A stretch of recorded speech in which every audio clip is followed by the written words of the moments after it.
Fifth week అంటే ఒక 1 month వచ్చి ఉంటుంది అంతే కదా. ఫిఫ్త్ వీక్ అంటే నిజంగానే నాన్నకు ఛాన్స్ వచ్చి మళ్ళీ పుట్టే ఛాన్స్ వస్తే అది నా వల్లనే ఇట్లా బ్రేక్ అవ్వాల్సి వచ్చింది. నా బేబీ నాకు ఉండేది, మా నాన్న నాకు పుట్టేవాడు. అసలు ఎంత ట్రై చేసినా దీనిలోంచి నేను బయటికి రాలేకపోతున్నాను.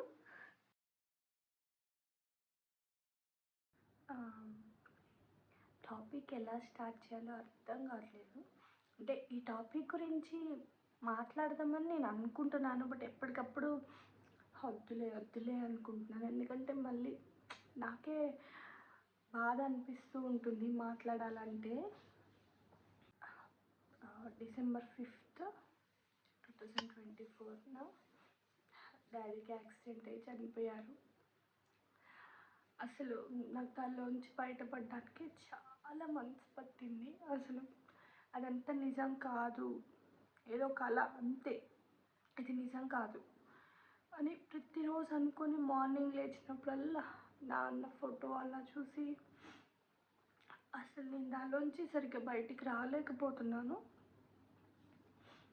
ఇలాగా అందరూ నాన్న నీకు పుడతాడు, నాన్నే నీకు పుడతాడు అని చెప్పిన. బేసిక్గా నేను ఇలాంటివి అసలు ఎక్కువ నమ్మను, బట్ నాకు కూడా చిన్న హోప్ ఉండేది. నిజంగానే నాన్న తప్పేం లేకుండా అవతల వ్యక్తి సరిగ్గా చూసుకోకపోవడం వల్ల యాక్సిడెంట్ అయ్యి ఇలా అయింది కాబట్టి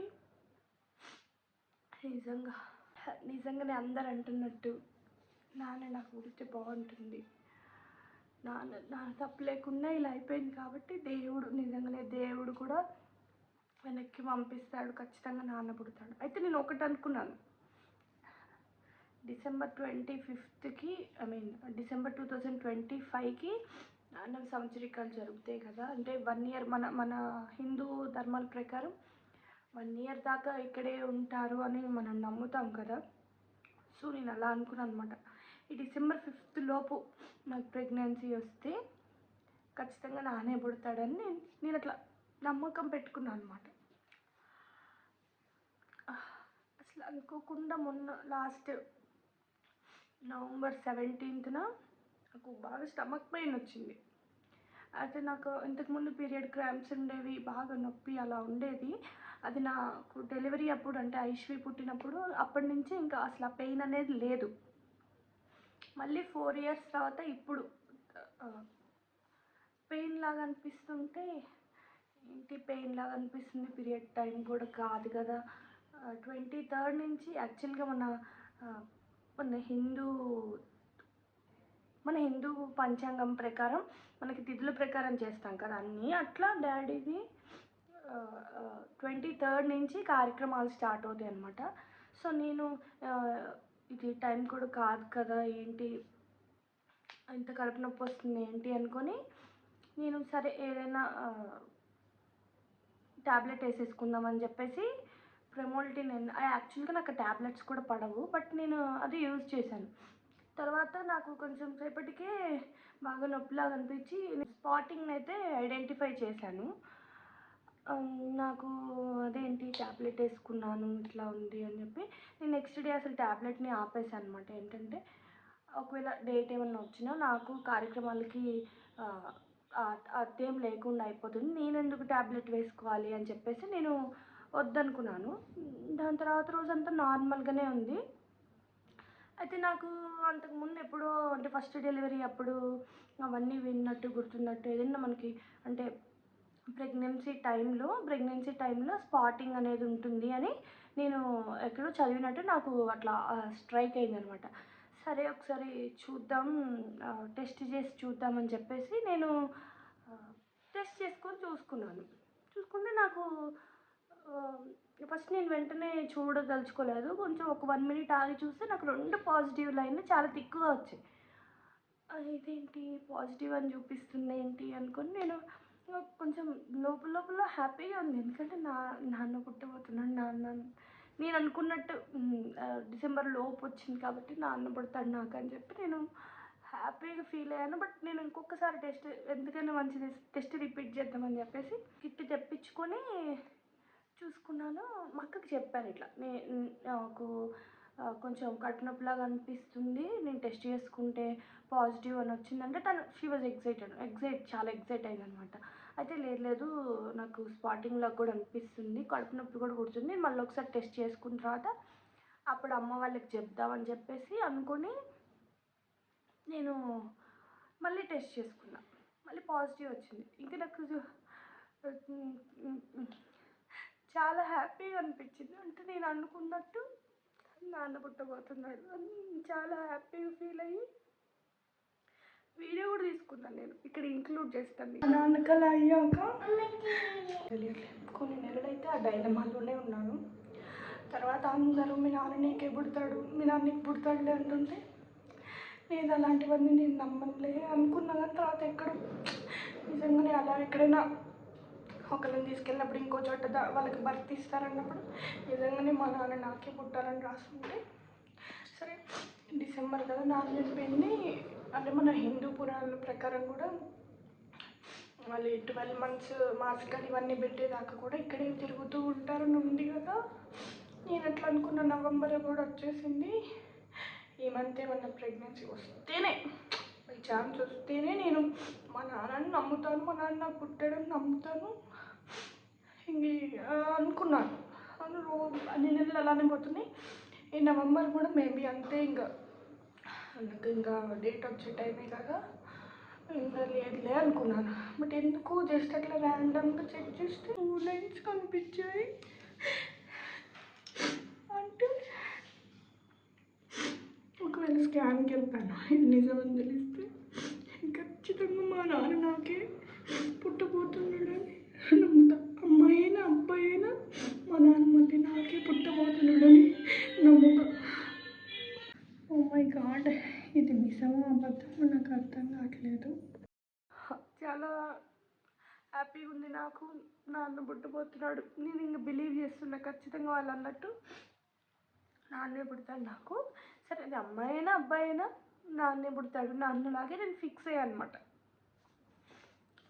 వీడియో కూడా తీసుకున్నాను, హ్యాపీగా అనిపించింది నాకు.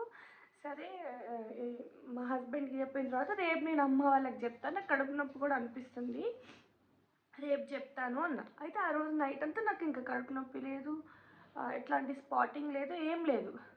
మా హస్బెండ్కి చెప్పిన తర్వాత సరే రేపు స్కాన్కి వెళ్దామని ఇమీడియట్గా నెక్స్ట్ డే స్కాన్కి తీసుకెళ్ళారు. స్కాన్కి తీసుకెళ్తే అక్కడ టెస్ట్ చేసి మీకు లైట్ లైన్స్ కనిపించాయా, థిక్గా ఉన్నాయంటే థిక్గా ఉన్నాయండి. నాకు వెంటనే కూడా చూపించింది. 2 సార్లు టెస్ట్ చేశాను, 2 సార్లు థిక్గా ఉంది. అంటే సరే అని స్కాన్ చేసి అది ఎర్లీ ప్రెగ్నెన్సీ కావచ్చు, ఇప్పుడైతే ఏం డిటెక్ట్ కావట్లేదు, ఏం చూపించట్లేదు శాక్ని, మీరు 10 days ఆగి రండి అని చెప్పింది. అదేంటి అని చెప్పి సరేలే అన్నట్టు 10 days ఆగి వెళ్దాం అనుకున్నా. బట్ నాకు కొంచెం ఏదో అప్పటికి నాకు మామూలుగానే కొంచెం పెయిన్ లాగా అనిపిస్తుంది అనమాట రైట్ సైడ్. అయితే నాకు ఎక్టోపిక్ ప్రెగ్నెన్సీ గురించి నేను ఆల్రెడీ చదివాను, అంతకుముందు నాకు తెలుసు, అలా కొంచెం తెలుసు కాబట్టి నాకు ఏదో కొంచెం డౌట్ అనిపిస్తుంది అని చెప్పి నేను లేదు రేడియాలజిస్ట్ చెప్పినట్టు 10 days ఆగను, నేను మళ్ళీ ఒకసారి బ్లడ్ టెస్ట్కి కూడా ఇద్దామని చెప్పి నేను బాగా అంటుంటే మా హస్బెండ్ కూడా సరే బ్లడ్ టెస్ట్కి ఇద్దామని చెప్పి బ్లడ్ టెస్ట్లో కూడా ఇస్తే వాళ్ళు వెంటనే ప్రెగ్నెన్సీ అని చూపిస్తుంది. బట్ అన్యూజువల్గా ఉన్నాయి రిపోర్ట్స్ అన్నీ. చూద్దాం, మళ్ళీ మనం నెక్స్ట్ డే టెస్ట్ చేస్తే అవన్నీ కౌంట్ డబల్ అట్లా పెరిగిపోవాలి, అట్లా పెరగకుండా అబ్నార్మల్గా ఉంటే మాత్రం చూద్దాం అని చెప్పి ఇంకా నెక్స్ట్ డే నార్మల్గా ఉంది అనుకున్నప్పుడు నాకు ఇంకా నార్మల్గానే ఉంది, పెయిన్ లాగా అట్లా ఏం లేదు.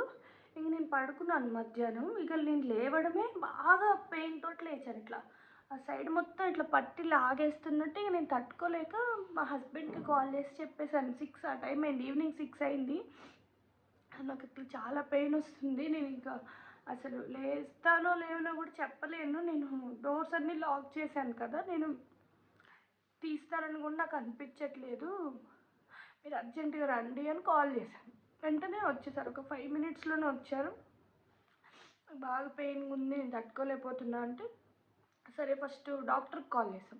మా హస్బెండ్ అట్లాగూ హాస్పిటల్లోనే వర్కింగ్ కాబట్టి వెంటనే తెలిసిన డాక్టర్కి కాల్ చేస్తే వాళ్ళ వైఫ్ గైనిక్ డాక్టర్ అనమాట.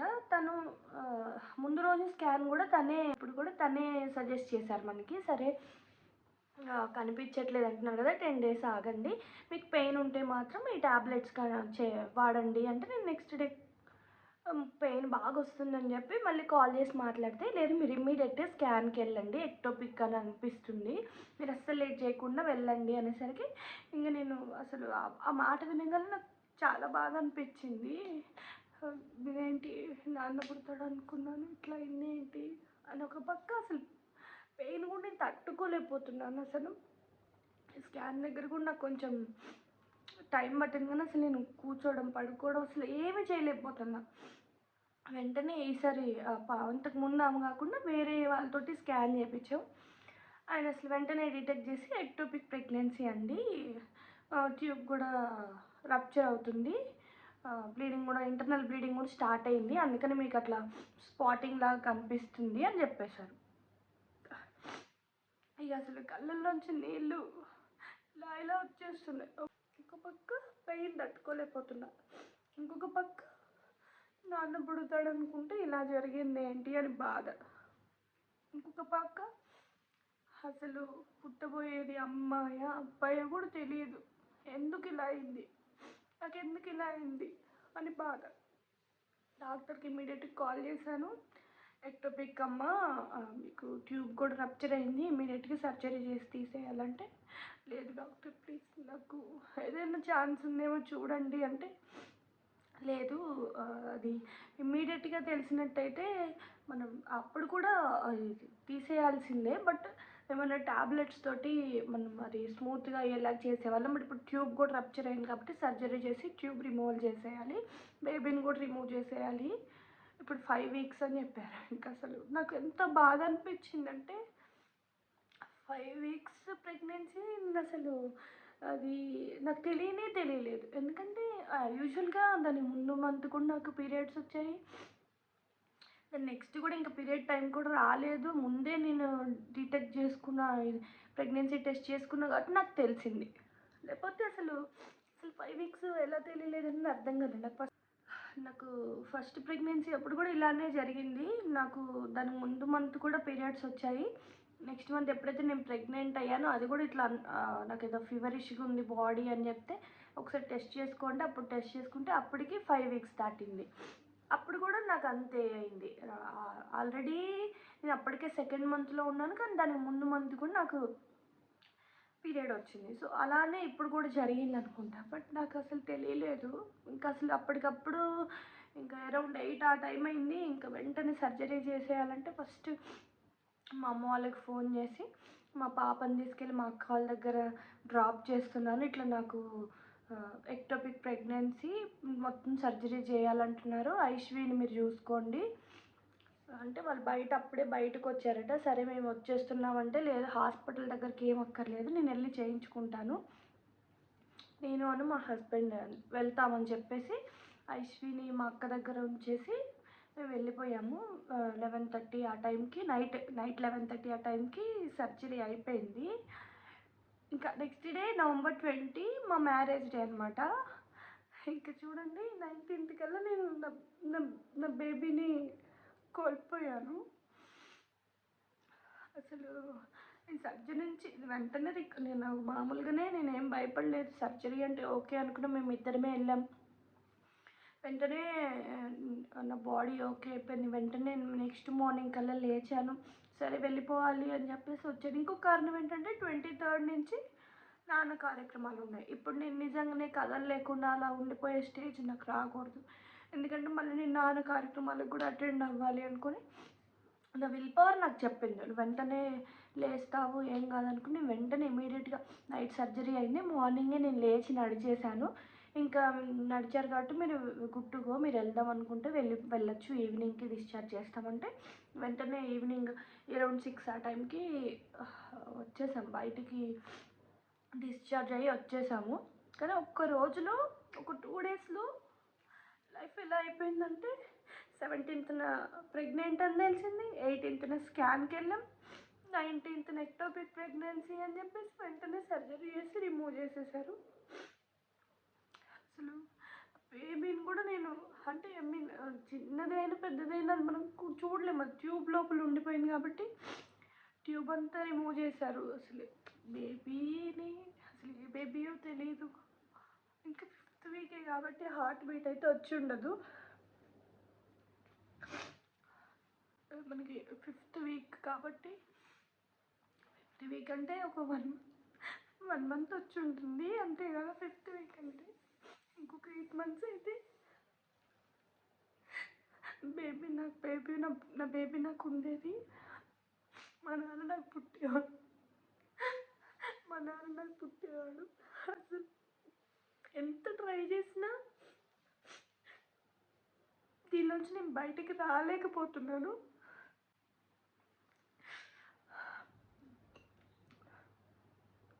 అదే గుర్తొస్తుంది. అసలు ఎందుకు ఇట్లా అయింది, నాకే ఎందుకు ఇట్లా అయింది, ఎందుకని నేను తెలుసుకోలేకపోయాను. అంటే ఎక్టోపిక్కి వేరే ఛాన్సెస్ ఏం లేవు నాకు తెలుసు, బట్ అయినా ఎందుకు ఇలా సర్వైవ్ కాలేకపోయిన బేబీ నా వల్ల సర్వైవ్ కాలేకపోయింది. అండ్ ఇంకొకటి, నిజంగానే నాన్నకు ఛాన్స్ వచ్చి మళ్ళీ పుట్టే ఛాన్స్ వస్తే అది నా వల్లనే ఇట్లా బ్రేక్ అవ్వాల్సి వచ్చింది. బికాస్ నా బాడీ సపోర్ట్ చేయక అది ఎక్టోపిక్ అయ్యి నాన్నకున్న ఛాన్స్ ఊడిపోయిందా అని ఇంకొక పక్క అసలు బేబీ ఎందుకు ఇట్లా అయిపోయింది. అసలు దాని నుంచి నేను బయటికి రాలేకపోతున్నాను ఇప్పటికి కూడా. ఈరోజు Jan 1st 3rd మంత్ వచ్చేసి ఉండేది. అదంతా నేను ఎందుకు చెప్తున్నాను అంటే అసలు నేను దీని గురించి ఏం వీడియో తీయద్దు అనుకున్నాను. చాలామంది ఈ ఎక్టోపిక్కి ఒక పర్టికులర్ రీజన్ అంటూ ఉండదు, ఎందుకు వస్తుంది ఏంటనేది అది ఎవరు డిటెక్ట్ చేయలేరు. అండ్ ప్రివెంట్ చేయడానికి కూడా ఛాన్సెస్ ఉన్నాయా అంటే నేను లేవనే అనుకుంటున్నాను. నేను ఎందుకు చెప్తున్నానంటే వీడియోని ఎవరైనా సరే పెళ్ళైన వాళ్ళు కానీ ప్రెగ్నెన్సీ కోసం ట్రై చేస్తున్న వాళ్ళు కానీ మన పీరియడ్ మిస్ అయిన వెంటనే కనుక చూసుకుని వాళ్ళు డిటెక్ట్ చేసుకోగలిగితే, అంటే ఒకవేళ ప్రెగ్నెన్సీ పాజిటివ్ వస్తే వెంటనే వాళ్ళు స్కాన్కి వెళ్ళి డిటెక్ట్ చేసుకోగలిగితే బెటర్. లేదు మేము 15 days ఇప్పుడే కదా పీరియడ్ మిస్ అయింది, 15 days ఆగి చూస్తాం, 20 days ఆగి చూస్తామంటే మేబీ వాళ్ళకు కూడా ఎక్టోపిక్ అయితే వాళ్ళకి ఇలాంటి ప్రాబ్లమ్నే సిచ్యువేషన్నే వాళ్ళు ఖచ్చితంగా ఫేస్ చేయాల్సి వస్తుంది. బికాస్ ఫస్టే తెలిస్తే ట్యాబ్లెట్ తోటి దాన్ని రిమూవ్ చేస్తారు. కొంచెం పెద్దగా అయినప్పుడల్లా ఏమవుతుందంటే లేట్ అయిన కొద్దీ ట్యూబ్ రప్చర్ కావడం, ట్యూబ్ రప్చర్ అయినా తెలియకుండా ఇప్పుడు నాకు పెయిన్ వచ్చింది కాబట్టి నేను డిటెక్ట్ చేసుకున్నా. అలా కూడా లేదంటే ఇంటర్నల్ బ్లీడింగ్ అయ్యి ఎవరైతే మదర్ ఉన్నారో వాళ్ళకే వాళ్ళ ప్రాణానికే ముప్పు అనమాట, అలా అయిపోతుంది. కాబట్టి నాకు అందరికీ చెప్పాలనిపించింది, ఎవరైతే ట్రై చేస్తున్నారో వాళ్ళు, పిల్లల కోసం ట్రై చేసే వాళ్ళు కానీ మామూలుగా ఇప్పుడే పెళ్ళైన వాళ్ళు కానీ ఎప్పుడైనా మీకు పీరియడ్ మిస్ అయితే ఇగ్నోర్ చేయకండి. జస్ట్ వెంటనే ఒక కిట్ తెచ్చుకొని టెస్ట్ చేసుకొని పాజిటివ్ అయితే స్కాన్కి కూడా వెళ్ళి చూపించుకోవడం బెటర్. అండ్ నాకు ఇక్కడ రేడియాలజిస్ట్ ఏ ప్రాబ్లం లేదు అని ముందు రోజు చెప్పడం వల్ల నేను ఆ రోజే టెస్ట్ చేసి ఎక్టోపిక్ ఛాన్సెస్ ఉన్నాయేమో అని కొంచెం థాట్ఫుల్గా ఆలోచించి చెప్పుంటే నాకు ట్యూబ్ రప్చర్ అయ్యేది కాదు. నాకు కొంచెం ఇంకా సరే రప్చర్ అయినా నేను ఇంత క్రిటికల్గా ఆ పెయిన్ని అది అంత 4-5 గంటల ఆ పెయిన్ని నేను అనుభవించేదాన్ని కాదు. ఆమె జస్ట్ ఏమీ లేదు అంతా బాగానే ఉంది, మీరు నెక్స్ట్ డే ఒక 10 days ఆగి చేయించుకోండి అని చెప్పడం వల్ల ఇంకా 1 day డిలే అవ్వడం వల్ల నాకు రప్చర్ అయిపోయి బాగా పెయిన్, నేను అట్లా చాలా క్రిటికల్గా అయ్యి వెంటనే సర్జరీ చేయాల్సి వచ్చింది. అది కూడా మనం 1-2 సార్లు చెక్ చేయించుకోవడం కూడా బెటరు. ఇంకా ఇదైతే నేను ఎప్పటికీ మర్చిపోలేను, నాకు చాలా బాధ అనిపిస్తుంది. మా నాన్న ఫోటో కూడా ఇప్పుడు ఇక్కడే పెట్టుకున్నాను. ఇంక ఇలాంటివి నమ్మను ఎప్పుడు. నాకు చాలా చాలా బాధ అనిపిస్తుంది.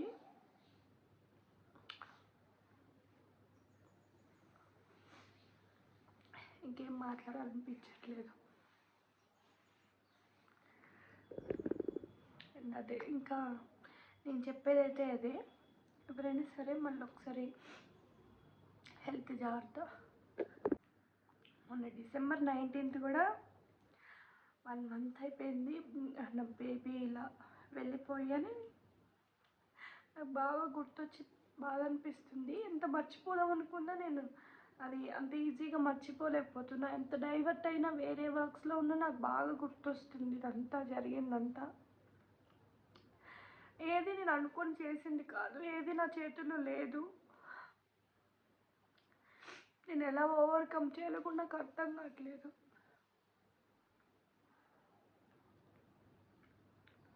నాకు అసలు ఇంకొక బేబీని కూడా కనాలని కూడా లేదు. ఎందుకంటే ఏమో మళ్ళీ ఇలానే ఏదైనా జరిగితే ఆ బేబీని కూడా ఈ భూమి మీదకి నేను తీసుకురాలేకపోతే అనే ఆలోచనే నాకు బాధగా అనిపిస్తుంది.